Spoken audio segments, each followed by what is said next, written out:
প্ৰাচীন ভাৰতত আৰম্ভ হোৱা এক শাৰীৰিক মানসিক আৰু আধ্যাত্মিক ক্ৰিয়া হৈছে যোগ ক্ৰিয়া।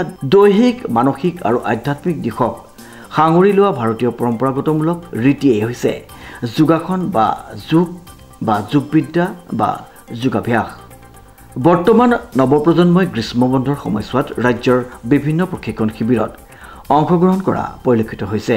গোলাঘাট জিলাৰ দেৰগাঁৱৰ আগশাৰীৰ নৃত্য প্ৰশিক্ষণ কেন্দ্ৰ দেৰগাঁও ইন্দ্ৰাণী দেৱী উচ্চতৰ মাধ্যমিক বিদ্যালয়ৰ সমীপত অৱস্থিত নৃত্যালয়া নৃত্য বিদ্যালয়ত নৱজাগৰণ আৰু নৱগঠিত যোগভূমি দেৰগাঁৱৰ দ্বাৰা 4 জুলাইৰ পৰা সপ্তাহজোৰা কাৰ্যসূচীৰে অনুষ্ঠিত হৈছে এলানি বিনামূলীয়া যোগ প্ৰশিক্ষণ কাৰ্যসূচী।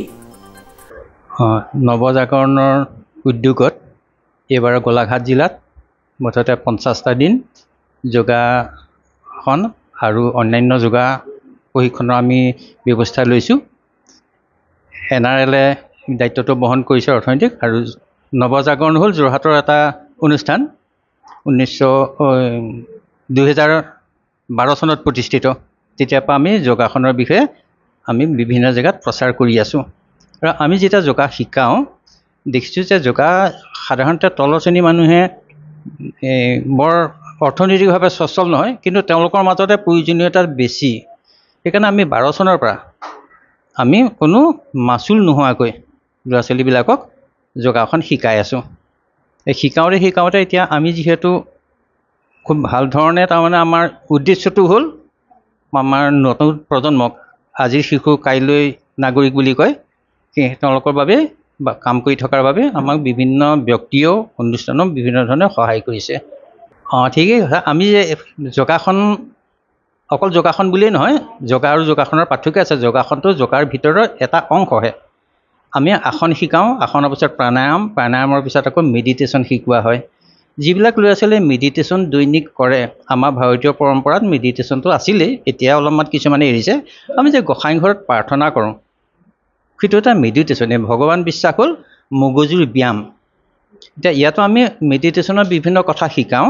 এই মেডিটেশ্যন যিবিলাকে নিয়মিতভাৱে কৰি থাকিব, অকল আমি ইয়াত 7 দিন শিকাইছোঁহে, শিকোৱাৰ পিছত নিয়মিতভাৱে যদি কৰি থাকে, তেওঁলোকৰ এই যিবোৰ অপশক্তি বুলি কৈছোঁ আৰু মোবাইলৰ ব্যৱহাৰ বা অপ্ৰয়োজনীয় সাংস্কৃতিক অনুষ্ঠান, মানে সাংস্কৃতিক অনুষ্ঠান বেয়া নহয়, কিন্তু অপ্ৰয়োজনীয় সাংস্কৃতিক অনুষ্ঠান কিছুমান আছে, সেইবিলাকৰ পৰা ল'ৰা ছোৱালীক আঁতৰাই ৰাখিব পাৰি যদি যোগাটোক অভিভাৱকসকলে নিয়মিত ল'ৰা ছোৱালীসকলক কৰিবলৈ উৎসাহ দিয়ে। দেৰগাঁও নৃত্যালয়া নৃত্য বিদ্যালয়ৰ ছাত্ৰ ছাত্ৰী আৰু দেৰগাঁৱৰ বিভিন্ন শিক্ষানুষ্ঠানৰ প্ৰায় 10 শতাধিক ছাত্ৰ ছাত্ৰীৰ অংশগ্ৰহণেৰে যোগ প্ৰশিক্ষণ কাৰ্যসূচী সফল পৰিসমাপ্তি ঘটে।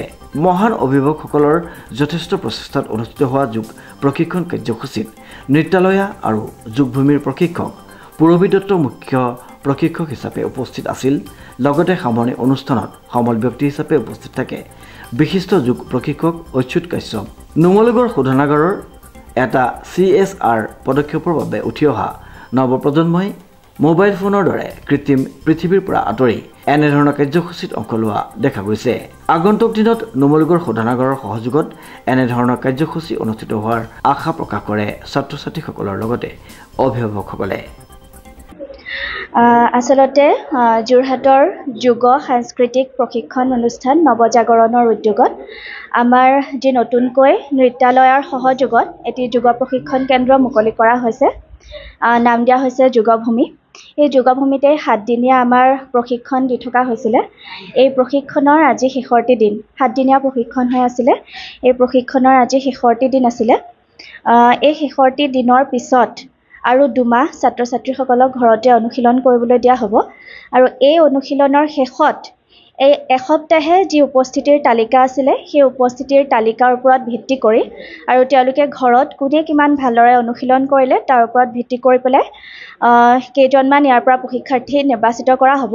আৰু সেই নিৰ্বাচিত প্ৰশিক্ষাৰ্থীসকলক আৰু 3 দিনৰ বিশেষভাৱে প্ৰশিক্ষণ দিয়া হ'ব।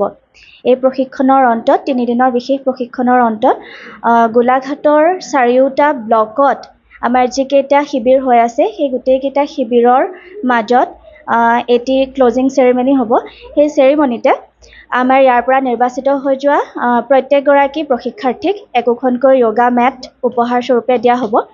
আৰু তেওঁলোকৰ মাজত 4টা ব্লকৰ মাজত টিম ৱাইজ কম্পিটিশ্যনো হ'ব। তাতে তেওঁলোকক শ্ৰেষ্ঠ শৃংখলাবদ্ধ দল আৰু শ্ৰেষ্ঠ দল তেনেকৈ বহুকেইটা পুৰস্কাৰৰ শিতানো আছে। ইয়াৰ লগতে আমি জনাবলৈ পাই সুখী হৈছোঁ যে আমাৰ যি নৃত্য বিদ্যালয় আছিল নৃত্যালয়া নামেৰে তাৰ ভগ্নী অনুষ্ঠানৰূপে আমি য়োগা ভূমি নামেৰে এটি যোগ প্ৰশিক্ষণ কেন্দ্ৰও মুকলি কৰিছোঁ।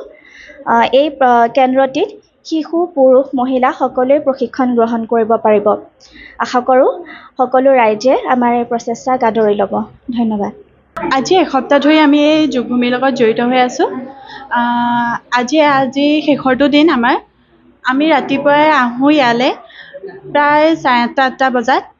ইয়াত বাইদেউ পূৰবী বাইদেউ ইমান ধুনীয়াকৈ শিকায় আমাক, লগতে আজি আমাৰ ছাৰো উপস্থিত আছে। ভালো লাগে ইয়াত কৰি, ৰাতিপুৱা ইমান ধুনীয়াকৈ আহোঁ। তাৰপিছতে এতিয়া যিহেতু আজি শেষৰটো দিন বেয়াও লাগিছে, তথাপিতো আকৌ লগ পাম যিহেতু ইয়াত য়োগা ভূমি বুলি বাইদেৱে নতুনকৈ আকৌ নৃত্যালয়ৰ হেৰিয়তে প্ৰতিষ্ঠা কৰিছে। সেইকাৰণে আমি ইয়াতো লগ পায়েই থাকিম। আপোনালোকেও সহযোগ কৰিব আমাৰ লগত।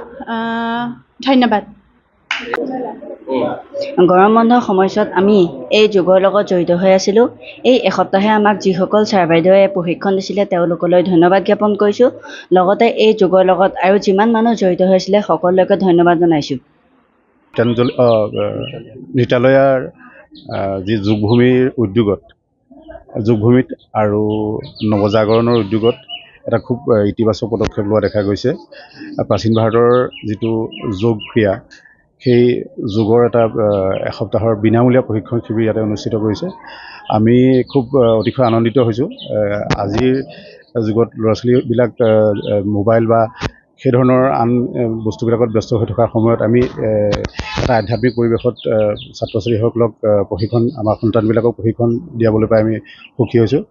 ভৱিষ্যতে তেওঁলোকে এই যোগৰ অনুশীলনৰ দ্বাৰা তেওঁলোকে এটা নিৰোগী জীৱন লাভ কৰিব, লগতে এটা আধ্যাত্মিক পৰিৱেশৰ যোগেদি তেওঁলোকৰ ভৱিষ্যত জীৱনটো এটা সুন্দৰ সুশৃংখলিত এটা জীৱন পাব বুলি আমি আশা কৰিছোঁ। আৰু এই উদ্যোক্তাসকলক আমি অতিশয় ধন্যবাদ জ্ঞাপন কৰিছোঁ।